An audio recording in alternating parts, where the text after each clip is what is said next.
وہ سب نعمت ہے. اور اللہ نے حضرت محمد صلی اللہ علیہ وسلم کو بھیج کر اور کلام پاک کو بھیج کر اپنے بندوں کو پر اپنی نعمتوں کو کامل اور اکمل کر دیا ہے. ایسا نہیں کہ ادھوری نعمتیں ہیں، یہ بالکل مکمل نعمت ہے. فرمایا فلا تغرنکم الحیات الدنیا، اللہ یوں کہتے ہیں کہ اس دنیا میں پھنس کر کے اور اس کے چکروں میں مجھے نہ بھلا دیو، اس میں الجھ نہ جائیے دنیا کے چکروں میں، مجھے یاد رکھیے. دنیا کی نعمتوں میں اتنا مت کھو جانا کہ میرا بھی حکم بھول جائے تو، ایسا نہیں ہونا چاہیے.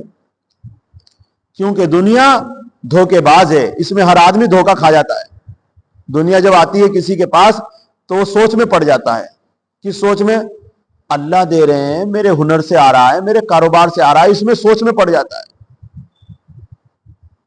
ایسے سوچ میں نہیں پڑنا ہے.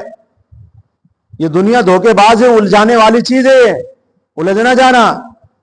فلا تغرنکم الحیات الدنیا، پس تم کو دھوکے میں نہ ڈال دے دنیا کی زندگی، نہ الجھ جانا. ولا یغرنکم باللہ الغرور، اور تم کو دھوکے میں نہ ڈال دے اللہ کے بارے میں وہ دھوکے باز. کون دھوکے باز؟ شیطان. وہ دھوکے میں نہ ڈال دے، اللہ پہلے کہہ رہے ہیں. کیوں؟ ان الشیطان لکم عدو، شیطان تمہارا دشمن ہے. وہ دوسرے دوست نہ سمجھو. اگر اللہ کے حکموں سے وہ تمہیں ہٹا رہا ہے، اس سے بڑا دشمن نہیں ہو سکتا ہے. اس کی توحید سے تمہیں ہٹا رہا ہے، شرک کے اوپر تمہیں لگا رکھا ہے، بہت بڑی دشمنی تمہارے ساتھ کر رہا ہے. اللہ رب العزت یہ کہنا چاہتے ہیں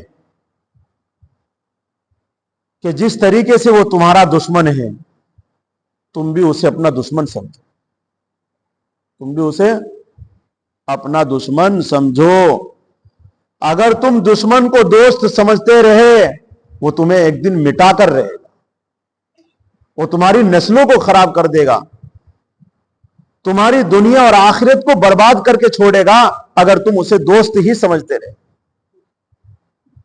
اگر تم سانپ کو یہ سمجھتے رہے کہ نہیں یہ تو ایک جانور ہے اور یہ تو اسے تو میں اپنے پاس رکھوں، اس کے ساتھ کھیلوں گا، وہ تمہیں ڈسے گا. تو شیطان دشمن ہے، تم اسے دوست مت سمجھنا. اگر تمہیں وہ کسی گناہ کا لالچ دے رہا ہے، کسی چیز کا لالچ دے رہا ہے، تو اس کے لالچ میں مت دھوکہ کھا جانا.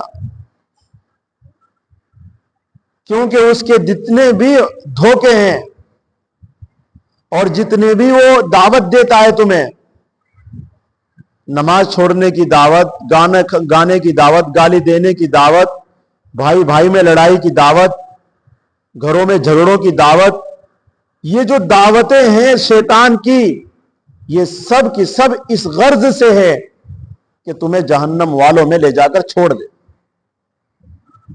کلام پاک کہہ رہا ہے اس بات کو، میں نہیں کہہ رہا ہوں، اللہ رب العزت کہہ رہے ہیں. سنیے، ان الشیطان لکم عدو، عدو کہتے ہیں دشمن کو، بے شک شیطان تمہارا دشمن ہے.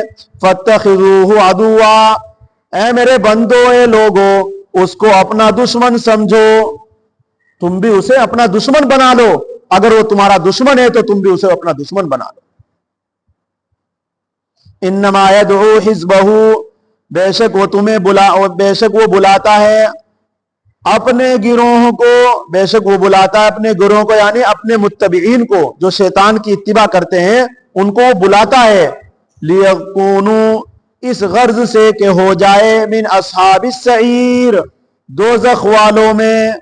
وہ اس غرض سے تمہیں بلا رہا ہے، دعوت دے رہا ہے کہ تم دوزخ والوں میں ہو جائے. اس کی مکاری، اس کے جال جو تمہارے اوپر ڈال رکھا ہے، یہ سب پھنسانے والے جال ہے. دوزخ میں پہنچا کر چھوڑے، طرح طرح کی باتیں بنا کر خدا اور آخرت کی طرف سے غافل کرتا رہے گا.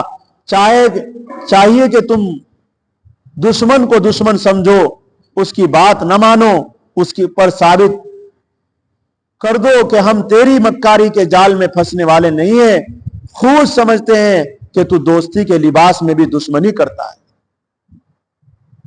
یوں کہو اس سے، شیطان سے، کہ تیری مکاری کے جال میں ہم پھنسنے والے نہیں ہیں، تو دوستی کے لباس میں آ کر کے ہم سے دشمنی نکالنا چاہتا ہے، نکالنا چاہتا ہے نہیں۔ جو ہمارے باپ کا دشمن وہ ہمارا بھی دشمن، جو باپ کا دشمن ہوتا ہے وہ اولاد کا بھی دشمن ہوتا ہے۔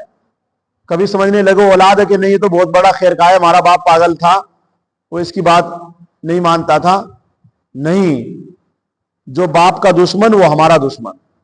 حضرت آدم علیہ الصلوۃ والسلام جنت کے اندر اچھے طریقے سے رہا کرتے تھے، خوش و خرم اللہ کی نعمتوں میں تھے، لیکن دشمنی نکالنے کے لیے دوست بن کے آیا، خیر خواہ، یوں کہہ رہا میں تیرا خیر خواہ ہوں اور میرے سے بڑا دوست نہیں ملنے کا، بس ایک بار اسے کھا لے، اگر تو جنت میں سے نکل جا۔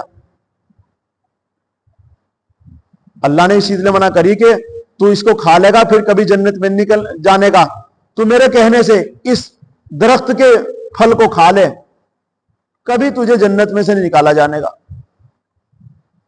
حضرت آدم علیہ الصلوۃ والسلام نے اس کی چکنی چپڑی باتوں پر آ کر کے کھا لیا۔ اللہ رب العزت نے دونوں کو نکالے، چل یہاں سے، چلو یہاں سے، چلو دنیا میں دھکے کھائی ہو گیا۔ تو وہ دشمن ہمارا یہاں سے نہیں ہے، وہ تو ہمارے گھر سے ہی دشمن ہے، گھر کا دشمن ہے وہ باہر کا دشمن نہیں ہے، کیونکہ جنت ہمارا گھر ہے، اصلی گھر ہمارا جنت ہے۔ وہاں سے اس نے دشمنی شروع کی تھی اور آج تک وہ دشمنی چلی آ رہی ہے اور قیامت تک چلے، اور بندے اس کی جال میں پھنستے جا رہے ہیں۔ حالات دیکھ لیجئے دنیا کے، کتنے لوگ پھنسے ہوئے ہیں اور اپنے آپ کو عقل مند سمجھ رہے ہیں کہ ہمارے سے زیادہ عقل مند کوئی ہے نہیں ہے۔ چاند پر بھی پہنچ رہے ہیں، سورج کو بھی دیکھ رہے ہیں، اور چاند پر بھی پہنچ گئے اور اس کے اندر پانی کے اندر بھی جا رہے ہیں، لیکن یہ سمجھ میں نہیں آ رہا ہے کہ ہم کر رہے ہیں کیا، عبادت کس کی کر رہے ہیں، کیونکہ شیطان نے چکنی چپڑی باتیں کر رکھی نا اس کے ساتھ۔ تو اس لیے کلام پاک آپ کو ماں کی طرح سمجھا رہا ہے، جس طرح ماں اپنے بیٹوں کو بٹھا کر کے سمجھاتی ہے، جیسے ایک باپ اپنے بیٹوں کو سمجھاتا ہے۔ اللہ رب العزت اس طریقے سے اپنے بندوں، اے لوگو، اے ایمان والو، نہیں، میری بات کو مانو، شیطان کی بات کو نہ مانو۔